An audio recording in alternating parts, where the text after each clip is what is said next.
Anybody have any questions? One thing. And for Fire Chief Logan, it's Fire Chief Logan II as well. Just wanted to double confirm. I have that list if anybody needs it. Wants to take a picture of it. Right here. I'm showing the house live with you. Thank you. There's look at the house next to the front right there.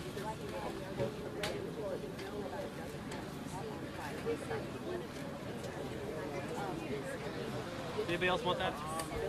You guys good? Everybody good? Over here.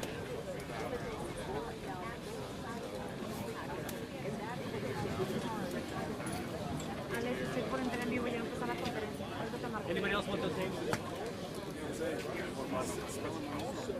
No.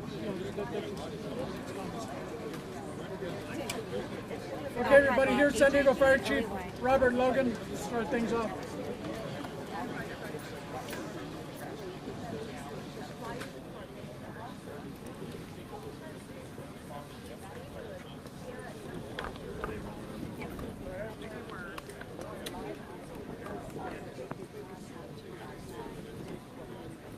Thank you. Okay, good. Good morning. My name is Robert Logan. I'm the fire chief for the city of San Diego.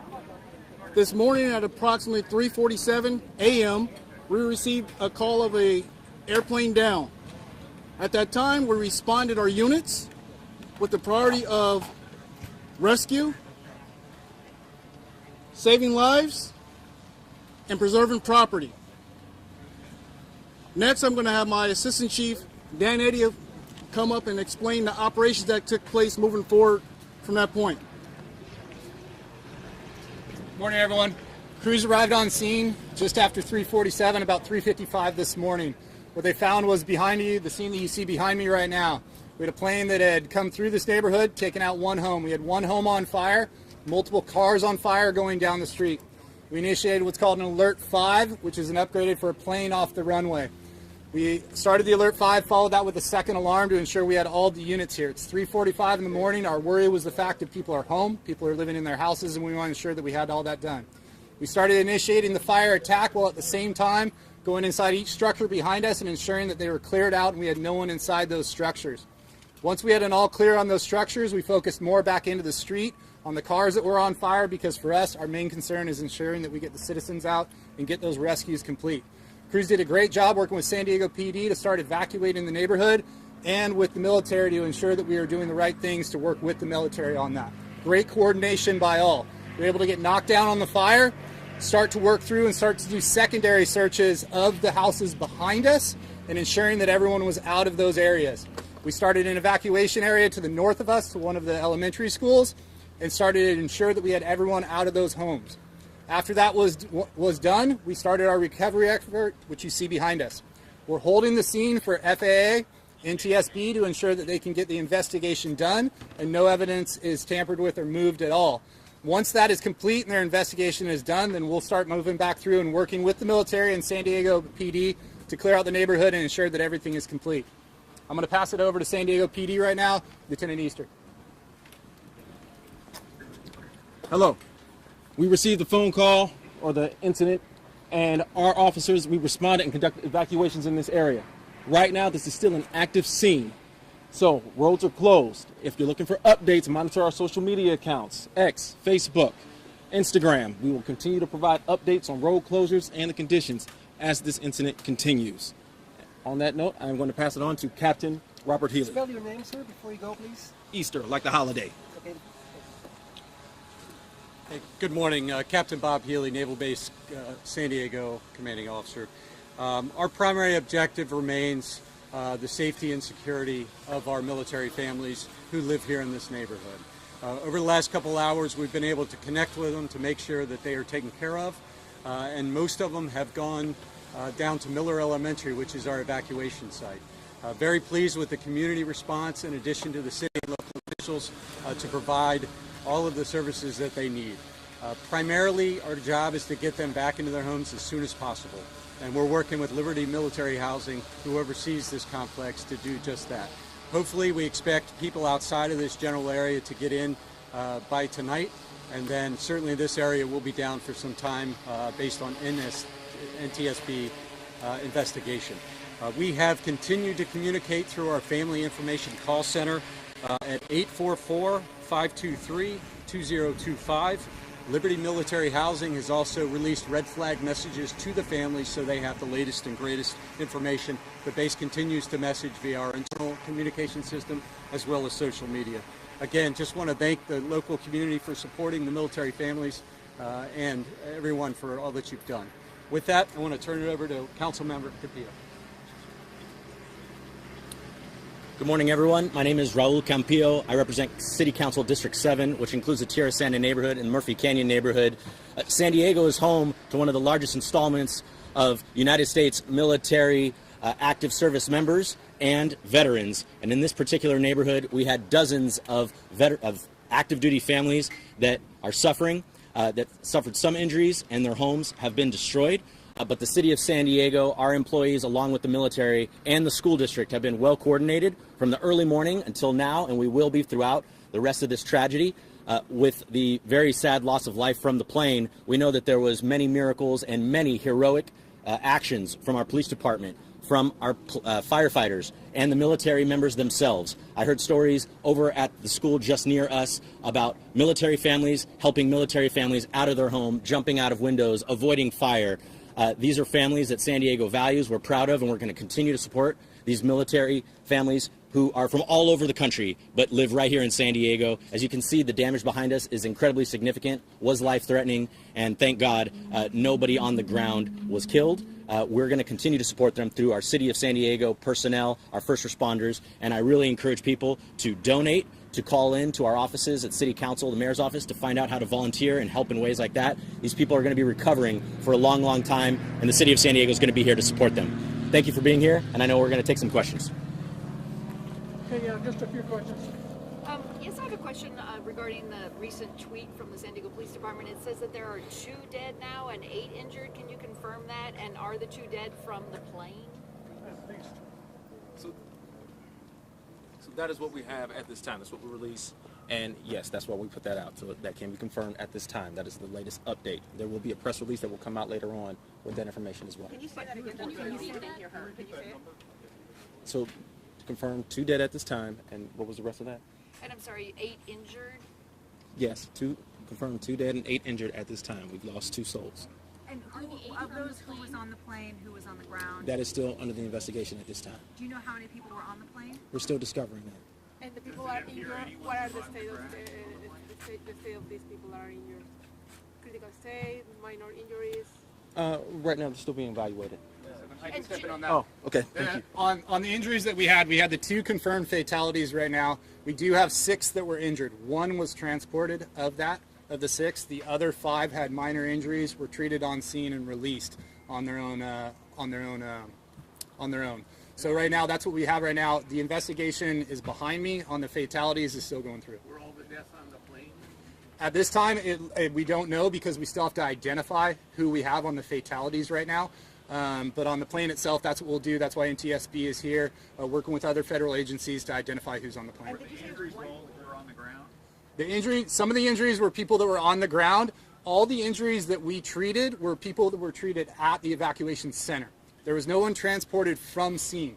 I can tell you this, the military families did a phenomenal job as firefighters were getting on scene to help one another, get people out of houses and go, and I cannot commend them enough for what they did on scene. For us on scene, we did not transport anyone off the scene. Everything was done at the evacuation centers for any of the medical needs that were done. Can I just clarify? 1 person was transported, minor injuries was transported from the evacuation center. So, can I just clarify on the numbers real quick? Because we had, like you said, 2 dead, and then there's been varying numbers with the injured. So Yeah. if I understand it, it's 5 people were taken for, I was told, smoke inhalation to the hospital, and then we have someone who was injured climbing out of a window. So that would be 6, and then 2 people treated for very minor injuries at the scene. So that would make it 8. Is that correct? Yes, I'm sorry. It is 8 total. I was thinking 8 in my mind of the 2 fatalities that were in there with the other one. So yes, it is 8 total on there. Sir, for those of us that are out of town, can you explain to us a little bit about the community here? Is this temporary housing for the military families, or is this permanent housing for them? So this is permanent. If you want to say what they are. Yeah, great question. So this is a military family housing neighborhood, and we have over about 2,300 family homes that are here in San Diego, and they work at various installations around the Metro San Diego Are they region. temporary housing for them, or they? Well, they are here as long as they're stationed here in the San Diego area. So it could be a year to many years. Can we get confirmation on those numbers again, like to Yes, have it please. accurate and how it is, because Yeah. the agencies got mixed up. So how about this? What number did you just say right there? Well, I don't want to. Yeah, I know, that's what I'm saying. That's okay. okay. All right, so we had 8 injured and we had 2 fatalities is where we're currently at right now. So 8 injured, 2 fatalities. One of those injuries was transported. That's our current numbers. We're still assessing. Our main goal as the fire department, especially with the evacuation center, as people have moved here, it could be hours later that people start feeling symptoms or start feeling what they're doing. So we have EMS teams with them the entire time. So that number could change as the day goes on too. There could have been something in the last 2 minutes as I walked up here. But in this current point right now, what we're going to do is follow those individuals that have been evacuated and make sure that everybody's okay throughout the whole thing. Where's the NTSB here? Do you know? The NTSB, I believe, is en route right now. FAA is currently investigating behind us right now as they're walking through the scene. How many people were destroyed? How many homes were actually destroyed? So the one permanently destroyed is this one right here behind us. We have damage to multiple homes down to the west of us on the street. That damage will be assessed. Our main concern on that damage, I don't know the full extent of the damage because our job is to preserve the scene so NTSB can come in and do the investigation. We removed everybody from the scene, blocked it off right now. We will have better numbers on the full damage of homes after NTSB comes in and starts doing their investigation. It is just this block right now, but we have a large debris field that covers multiple streets. There was dense fog this morning. What do we know? There's a clipped power line that's being reported. What do we know as this plane was landing toward Montgomery? So as I came in this morning, when I came in this morning at about 4 o'clock, there was very dense fog as we came in. And some of the individuals are here were the same time. It was dense fog throughout the whole plateau that we had up here. We do have a clipped power line behind us. NTSB and FAA are looking into that to see if that was part of the problem as it came in. They will have a better understanding of that as they do the investigation. Where are these military families going to be staying in the meantime? I know that you guys had mentioned they might be able to come back as early as today, but where are they going to be staying, especially in this destroyed home? Yeah, we are actively working with all military families affected, specifically within this region, because they may be out of their homes for a while. So we're actively collaborating with Liberty Military Housing, as well as the Red Cross and others down at Miller Elementary to put them in proper lodging overnight. So that may be hotels. Some of them have chosen to stay with family and friends, so there's a lot of different options. But we will ensure that they have proper lodging tonight and all the support they need. And the Navy will be footing that bill for them, or Liberty Housing? We will properly care for them. Yes, ma'am. Is this Navy-owned property, or is that correct to say? That Navy No, it's actually, it's San Diego jurisdiction here. Okay, so but it's Navy-owned housing. Correct. Okay. Yeah. And- About the airplane, there was a lot of talk. It was from the Midwest. Can you share what you've learned about the plane itself and possibly the people aboard? No, all we had was that it was launched out of the Midwest and was here for San Diego. The FAA or NTSB might have more factual information. I don't have a wing number or any of those other things that are on there. What we know is it was launched from the Midwest, was en route to here, and then we got the call at 3:45 in the morning. How many Was passengers? Montgomery Field closed at that time? I mean, air tower control? Air tower was controlled, but they have the ability to come in with it being closed by being able to radio in and open up the lights on the runway. There's How a many report passengers that were in there's the a report plane? that the weather system was not working, and the air traffic control told the pilot coming in that it wasn't working. Have you heard that? Do you know anything about that? I know nothing about that. I know the rescue side of it, and we came through. Hopefully FAA or NTSB will have that answer for you. Do you believe that anybody on the plane survived? I don't know on that point right now. I can tell if you look behind me right now, I don't know on that point, but no, I don't believe so. How Do you many have the gender passengers of there the were? victims so far? No, I don't. How Do many any of the passengers? injured are from this house? Any of the injured are from this house behind. I can't really say if they're injured from this house behind. I have to keep that private. Were all of the homes occupied? I believe all the homes were occupied. We did searches of every single home as we came through. This military housing area that is here is constantly occupied all the time. It's a very busy area, but I believe all of them were occupied. How many passengers there were in the plane? We don't know how many passengers. No, I don't know. If you look at the plane, the path that it took behind me here, you can see that its trajectory came through this direction, took out the front of that house, and it ended up here to the right behind me. When I walked around, I didn't find any big body of the plane. I saw like a little bit of fiberglass over there on Santos Street, and then of course this panel out here. But is there any other part of the plane that what parts of the plane are still out here?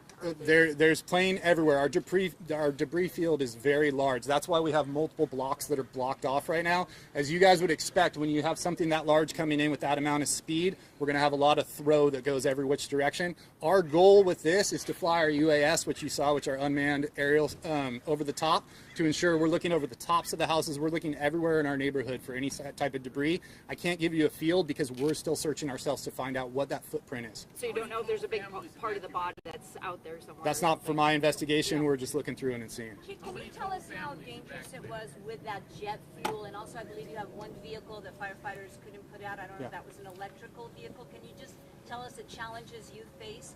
Yeah, so challenges on scene like this are just like anything else. They're incredibly dynamic, right? As we're coming in, we have a plane that has crashed into a residential area. So our goal on this is we treat this a lot like a wildfire.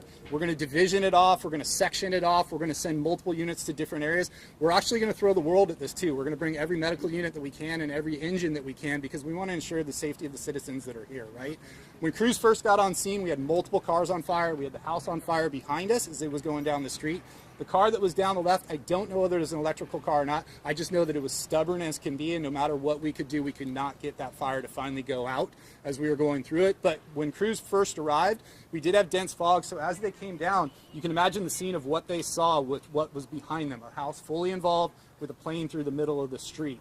So it was, I commend the crews, I commend the fire department, the police department, the military that came out here, the citizens themselves too, because anybody, it's tragic to see that behind you. Whether you're involved in it, and I feel for the people that are in the plane that had that were a part of this, but whether you're involved in it or not, just normal citizens that are here, they're going to remember this the rest of their lives. But they did what they always do. The citizens of San Diego are amazing. They came out and covered for one another and took care of one another. How many families were evacuated? I don't know how many families were evacuated right now. We can get you that number later. Can you describe what it was like for first responders when they first got here and what was their priority as soon as they got to the scene? So our main goal when we are on scene is life. We want to save life, right? So first crews that got on scene and the engines that got on scene found the house on the corner that was on fire, immediately started to search that house and knock down on that house because they know that that's our top priority as we go through to see if someone's in there. Our goal was to get through every single house that we could and search them to make sure that everybody was out. Once we were confident in every single one of those houses being cleared, then we focused back into the middle of the street and started focusing on the cars, property, right? Life is our number one priority, so we're going to go for those first and ensure that we have any sort of rescues that we need to initiate and get them out. Those crews did that with multiple units down both sides of the street, and then you never know. We could have stuff thrown in both directions, and as we go through those directions, we put multiple engines and trucks down our side streets to search those streets too. Was that home occupied? The home was occupied at the time, Do you yes. know how many people were in there? No, I don't. And what happened? What did you hear about how they got out? So what I heard is just like anything. It was, for me, it's a little bit of a miracle, right? A plane hits your house. I don't know exactly how they got out, but I do know that neighbors helped them get out, and that's the beauty of what I love in this neighborhood too. And military looking out for one another. They did exactly what they did to try to help each other. Was it a family? That military I believe so. family, and this is a military community. Yeah. How crucial is the fact that they're trained for emergencies, they're trained for complicated things? Do you think that played a role in making sure that they were helping each other and making sure that everybody was safe? I think it absolutely does. I think any sort of that background that you have behind you, right, to help you stay calm in a stressful situation, just like the military, just like San Diego PD or any other public safety that's out there, I think it helped. And so as we came into this neighborhood, you could see that. You could see the love for one another in this neighborhood. When you say it was a family, do you know if there were children in this home? No, I don't. Can you confirm the time of the impact again?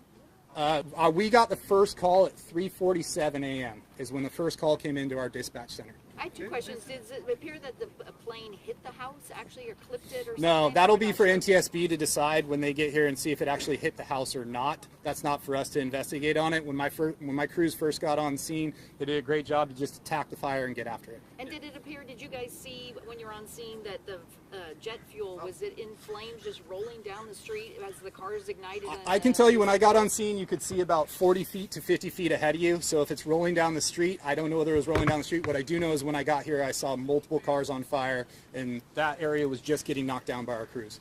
Is there any timetable of when we could hear from the FAA? Because we've been here since early this morning, and we heard that they would come to speak with us sometime soon, but now we're in our third press briefing and we still haven't heard from Not for me to say, I don't know. I do tell you this much behind me, that they are investigating behind, and I will try to get someone back here. We'll work with our PIO to get someone back here for you. When do you think it would be safe for people to come back, given the strong smell? We did have a clipped power line off our main line out there. We still have good power from SDG&E has assured us that we still have proper power running through the area through here, but yes, it was a main line that was hit. Approximately how many houses were evacuated? Just a number? I don't know. I don't know on that side. Please? It was multiple. We evacuated everything south of here. Every single house south was evacuated. 2 blocks west was evacuated all the way to the 15, and 1 block north was evacuated to us. For us, we wanted to make sure that we had everybody out, so if anything did start to grow or anything changed, that everybody was out of their houses. Someone described it like a movie when they arrived. Can you kind of give us a description of what it felt like, smelled like? You smell this? You smell this right behind me right now? What you smell right now of that burning, that's what you're coming into. You smell that off-gassing as it's coming here with the sun and everything starting to push up. It's, for us, for public safety, we're used to that smell, right? We're used to those types of things that are out there. For the public, I'm sure it was. If you only look 50 feet behind me, your mind would start thinking of things anyway. So imagine that when it was actually occurring. Yes, it was chaotic. And This is given not the the first smell, time that we have a plane crash.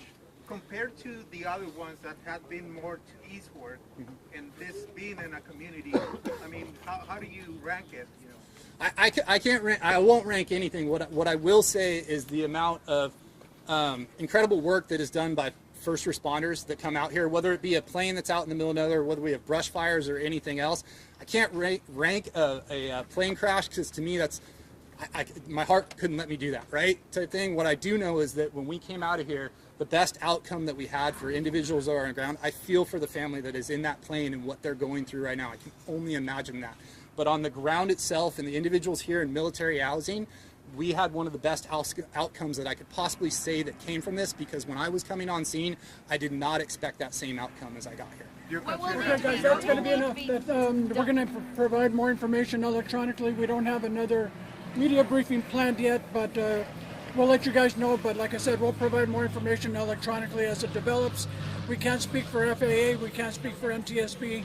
I'm sure they have their own public affairs officers that you can reach out to. Can you talk about what the crews will do to make it safer with the smell? But again, we'll let you guys know. That's one of the reasons why it's evacuated, to keep people away from the smells and whatever hazardous issues there may be here. So it'll, as the chief mentioned, it'll be evacuated and cordoned off for quite a while. So again, we'll release information electronically. Thank you. Hey, is everyone accountable?